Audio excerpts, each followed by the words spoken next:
Welcome to Kain and Company with your host, David Kain. Hello and welcome to Kain and Company. My name is David Kain. I'm the president of Kain Automotive, and I'm pleased to be here on CBT News Automotive Network. And I'd like to really point out that now we are streaming on Apple TV, Roku, and mobile devices. So pretty exciting news to start out 2024, and even better than that, I am on with an interview with a dear friend of mine. His name is Keane Storey. He runs business development for the famous Chapman Auto Group in Philadelphia's metro area. And Keane, I am so thrilled to be here with you. We spent a lot of time together, and we're starting to pick up some stories. You've done some enjoyable things that we may or may not be able to talk about while we've got the time. But I do want to make sure that our viewers know that you're the first person I've ever witnessed personally that stood up on a, I guess they call it a surfboard there, even in Missoula, Montana, right there in the river. So welcome to the show, and let's talk about how things are going. Oh, it's an honor and a privilege to be here, David. Thank you. So excellent. Trying to channel my best Ben Gravy out there in Missoula.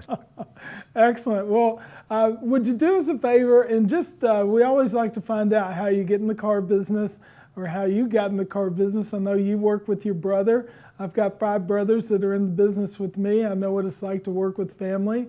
My wife and I have run our company for the last 20 years and certainly have had my children work their way through. But how did you get in the car business, and why do you stay in it?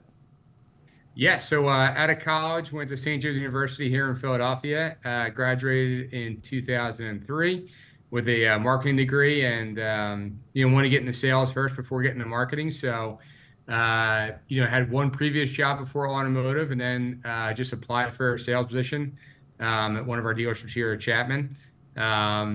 And then from there, just kind of it took off, as most automotive stories do. You get into the industry, you find out the excitement, the opportunity, and working with a great group like Chapman, it's been an honor to work with them. So here I am 20 some odd years later. So wow, that is amazing. And it's really rare that you go into the auto industry and you nowadays see people staying with the same organization.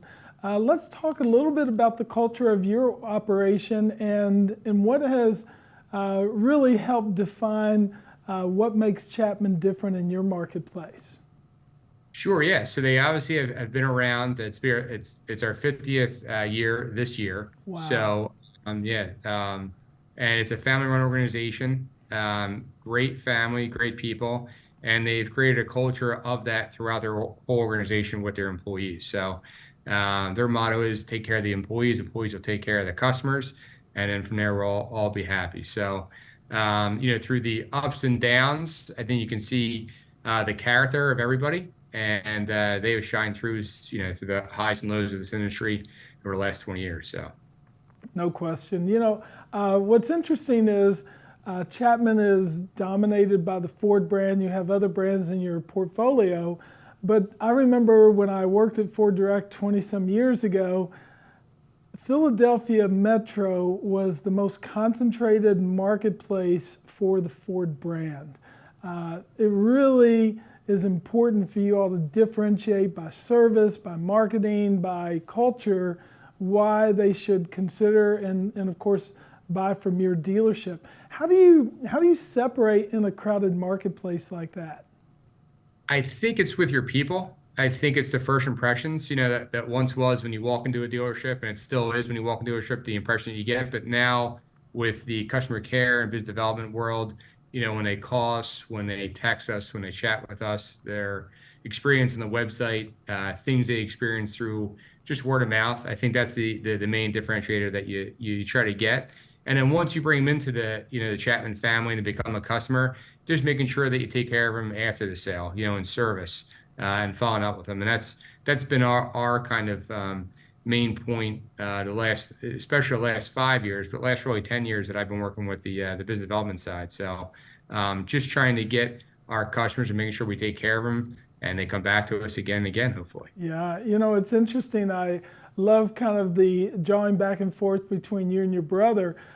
You're probably a little competitive outside of the work environment, but you supervise your brother, and he runs primarily the fixed operations part of the business. I suspect that you kind of lean a little more into the sales operations, but you're responsible for both. How do those ecosystems need to work together? Because a lot of times there's a little tension between sales and service, and building that into cohesion is really a core responsibility of your role as a business development leader. Tell us a little bit about how you work through that.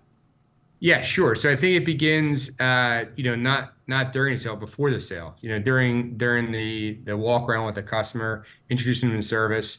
I think a lot of dealerships like ourselves have impressive facilities, so showing them what we can offer them, after the sale, especially with the independents taking a large majority of our business, over and over again. So just showing them that, giving that experience, and then obviously there's a lot of things that go on during the purchase of a vehicle, so they may forget about that. But as soon as, maybe a week goes by, 2 weeks goes by, a month goes by, making sure that we stay in contact with them to remind them, hey, this is an introduction to service again. We do schedule the first appointment with us. We verify that. That's one of our processes that we do in both sales and service that are associated with the car sale. So, and I can go on and on here, but over that period, just making sure we have touch points to get them back into the service drive that first time. It's so critical to get them back in that first time. Once we do that and they have a great experience with us, obviously it's generally usually a first oil change or a first scheduled service. And generally that goes pretty fast. That's a nice way to introduce our customers to our service facilities, and they just feel comfortable coming back from there. So when they leave there, we make that appointment with them, we follow up with them, we remind them. When we do other things like state inspections, other recommended service. So just throughout the life cycle, having that. And I think getting them in there, knowing how competitive we are in tires, everything else that we have in service.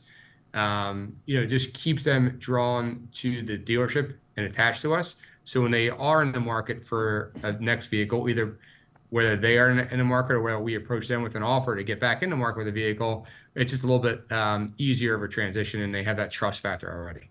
So what I'm hearing, the core of good business development is just taking really great care of the customer, make it easy for them to do what's best for them, which is go to a place that really cares about them, is going to take all the pain away, make it easy to transact, and to build a relationship of trust to really want to sustain that ongoing purchase and service type relationship. Really great guidance there to work starting in a year, and certainly 2024 potentially could be a big challenge for you. So as you as a business leader, and you're getting ready to meet with your team members, how do you condition them to be prepared for the changes in the market? Because you've been through a lot. We've had 3 or 4 different used car markets in the last 12 months.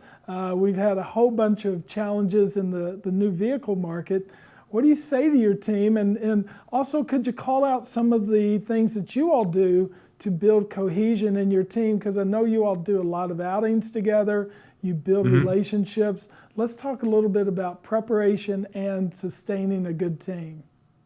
Yes, I think we've done a good job of trying to stay ahead of it. I think the employees that have been with us, especially over the last couple of years, know that change is just part of the way. It's always been part of the automotive industry, but especially in this day and age, these last couple of years, it's just change is the next thing. So what we have done with our employees is, number one, making sure they know they have a career path with us, showing them a career path, highlighting those who have made that career path so they could see examples of that and see real life people moving up in the organization. I think what you just mentioned, I think outings are a big thing. We do some gamemanship across the different sections of the business. So in sales or even F&I or in service, there's different things and awards being given out. Nice. And we do a lot of outings with Topgolf or bowling or sports are big by us. So Flyers games, Eagles games, Sixers games. So technicians go out together, stuff like that. So just building that culture there. And then, making sure that you keep an eye on everyone's, I think pay. I think that's very important. So, obviously, I think the last couple of years have been great for the automotive industry. And to your point, I think we are still in retail, and it might have been a little more happy retail as we get back to some normalization, whatever that means, normalization in our industry. I think you have to prepare your employees about what brings that, obviously in slow market conditions, and also with customers, what that could do with customers and their first impressions with us. So we are already experiencing it here in the Philadelphia market a little bit with more rigidity, I guess, with our new customers. So, they're getting some practice, for sure, the last couple of months. So we hope that we're ready. We're trying to be prepared for the next wave, whatever that brings. So that's good, and a good orientation for all of us to always be looking around the corner, looking down the line for what those challenges could and how it could be and how we need to prepare for that. So additionally, you do your own business development, your own personal development. You're an active member of our Internet BDC Director 20 group. Tell us a little bit about why you joined that and your position of leadership, because you're really driving home some of the benchmarking processes, leading on the composite development. Speak a little bit as to the value of a 20 group. Yes, I think it's important to always keep your education going, no matter what business you're in. I think we talked about, I said how this business keeps on changing and expanding and stuff like that. And I think what's great about the automotive industry is you have so many small businesses that have to create and come up with ideas to be successful in their markets.